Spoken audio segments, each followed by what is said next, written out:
ఇప్పుడు చూసుకుంటే గిట పాపం పవన్ కళ్యాణ్ గారు 4 సంవత్సరాల నుంచి అప్పుడు ప్రొడ్యూసర్లు అనేకమైనటువంటి ఇబ్బందులు ఎదురైనా కూడా 4 ఏళ్ల నుంచి సినిమాని ఇప్పుడు రిలీజ్ కి వచ్చింది. రిలీజ్ కి వచ్చినప్పటికీ కూడా ఏం చేస్తున్నారు, కావాలని చెప్పి తెలంగాణ ప్రాంతంలో కానీ ఆంధ్రప్రదేశ్ ప్రాంతం నుంచి డిస్ట్రిబ్యూటర్లు కానీ ఇక్కడ ఉన్నటువంటి బడా ప్రొడ్యూసర్స్ అందరూ కూడా మనం చూసాం. నిన్నటికి నాకు నలుగురు ప్రొడ్యూసర్స్ వీళ్ళు కావాలని చెప్పేసి ఈ సినిమా క్రేజ్ తగ్గాలి, ఈ సినిమాది కొంచెం వాయిస్ అప్ తగ్గాలని చెప్పేసి కొత్తదాన్ని లేపితే గిట్ట అట్లా డౌన్ అయ్యి చెప్పేసి సినిమాకు తగ్గుతుందని చెప్పేసి అంటారు. ఎంతవరకు ఏం చేసినా వీరు ఎన్ని ట్రోల్ చేసినా ఏం చేసినా కూడా Harihara Veeramallu cinema block buster hit అవుతుంది. ఫ్యాన్స్ మరియు ప్రజలు కూడా అందరూ కూడా మంచి హిట్ చేస్తారని చెప్పి అనుకుంటున్నా.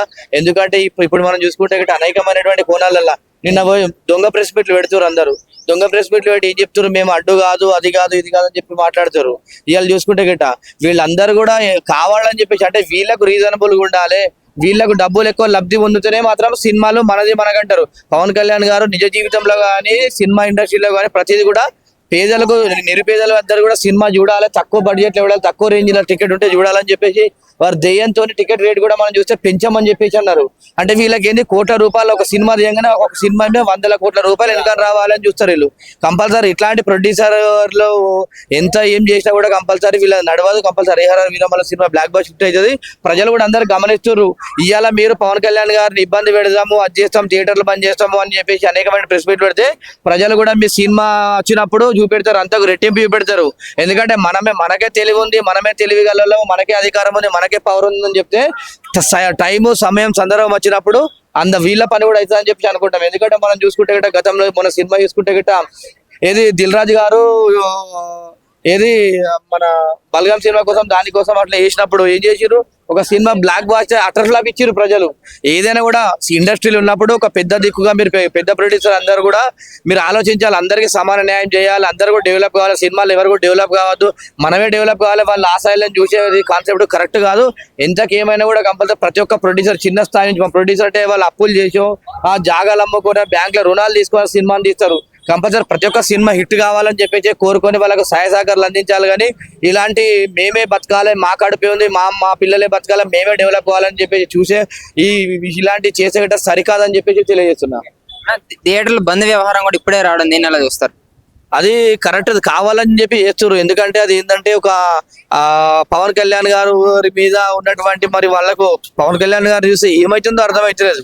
ఏదైనా కూడా ఒక సినిమాను ఒక పెద్ద హీరో సినిమా వచ్చినప్పుడు కంపల్సరీ చిన్న చిన్న ప్రొడ్యూసర్స్ కానీ ఎవరు కానీ డిస్ట్రిబ్యూటర్లు కానీ ఆ సినిమా వీళ్ళందరూ చెప్పాలి, అరే పెద్ద హీరో సినిమా వస్తుంది, 4 సంవత్సరాలు ప్రొడ్యూసర్ కష్టపడ్డాడు, 4 సంవత్సరాలు కష్టపడి వాళ్ళు ఇంత డబ్బులు ఖర్చు పెట్టుకొని ఇంత టైంను చేసుకొని వాళ్ళకు వచ్చేటువంటి ప్రాఫిట్ వాళ్ళకి ఇంట్రెస్ట్ రూపంగానే డబ్బులను వెళ్ళిపోతే అంత పెద్ద సినిమాని తీస్తా అని చెప్పేసి అన్నప్పుడు కంపల్సరీ ఆ సినిమా ప్రొడ్యూసర్స్ కు వీళ్ళు సహకరించాలి, పవన్ కళ్యాణ్ గారికి సహకరించాలి, ఆ డైరెక్టర్ గారికి సహకరించాలి. పోయి ఆ థియేటర్లో బంద్ చేస్తాం. మరి వీళ్ళ సినిమాలు వచ్చినట్టు బంద్ చేస్తే మీకు ఇప్పుడు ఏపీ గవర్నమెంట్ కూటమి గవర్నమెంట్ ఉంది.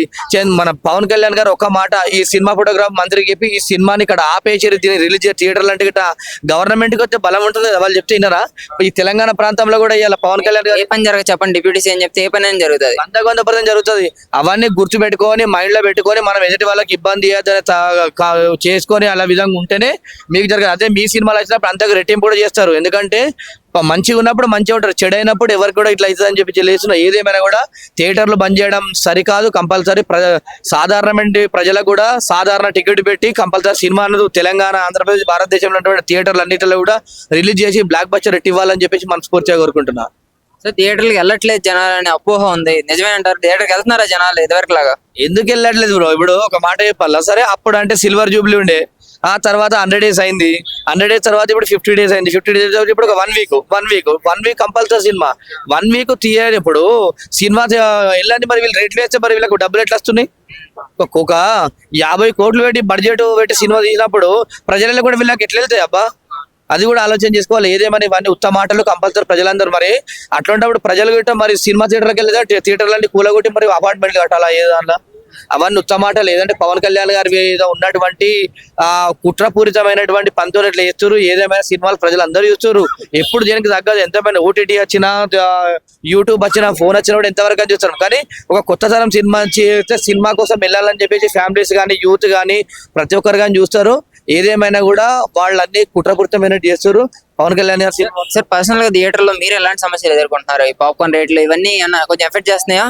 అదే ప్రజల్లో చూసేటువంటి స్వేచ్ఛగా సినిమాకు హ్యాపీగా సినిమా చూసి డ్రింక్స్ తాగడం కూల్ డ్రింక్ తాగడం మీద తినడం అలాంటి వాటి చేసుకుంటే ఆ విటమిన్ తగ్గించుని మీ సత్తా అయింది అది ఉంటే మనం జిఎస్ఎంసీ అధికారులతో మాట్లాడతారా లేదంటే టాకీస్ యాజమాన్యాలతో మాట్లాడి ఇది ఇట్లా చేస్తే ప్రజలు ఎట్లా కొనుక్కుంటారా తగ్గించండి అని చెప్పి అట్లా మాట్లాడుని అంటే ఏదేమైనాక కూడా వాళ్ళకు మాత్రమే సినిమాకు డిస్ట్రిబ్యూటింగ్ వాళ్ళే కావాలి, ప్రొడ్యూసర్స్ వాళ్ళే ఉండాలి, సినిమా థియేటర్లు వాళ్ళే లీజ్ తీసుకోవాలి. నలుగురు తెలంగాణ ప్రాంతం నుంచి మీకు తెలుసు మొత్తం తెలుగు ఇండస్ట్రీలో ఆ నలుగురు చేస్తున్నటువంటిది కుట్రపూరితమైనటువంటి అది పవన్ కళ్యాణ్ గారు డిప్యూటీ సీఎం అయిన తర్వాత కూడా ఏం ఆలోచిస్తుండు ఒక ప్రజల కష్టాలు సుఖ సంతోషాలు అన్ని చూస్తున్నారు ఆయన మంచి చెడు అన్ని చూస్తున్నారు.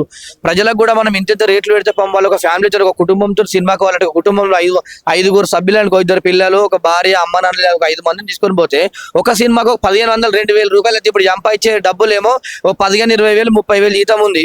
ఆ జీతంలో ఇల్లు కిరాయిలు మెయింటెనెన్స్ అవన్నీ వెళ్ళాలంటే 5 మందిని బట్టి సినిమా తీసుకుపోతుంది. అది తీసుకెళ్తారా రేట్లు 250 300 పెడితే టికెట్లు. అదే విధంగా సాధారణ ప్రజలకు సాధారణ రేట్లు ఉండే విధంగా పవన్ కళ్యాణ్ గారు చేస్తే గిట్ట దాన్ని మీరు ఎట్లా చేస్తారు, తక్కువ ఎట్లా చేస్తారు, మాకు ప్రాఫిట్లు ఎక్కువ కావాలి, ఒక సినిమా మీద 100 కోట్ల ఇన్కమ్ రావాలనే ధ్యేయంతో అది చేస్తున్నారు. ప్రజలందరూ కూడా గమనిస్తున్నారు దీన్ని.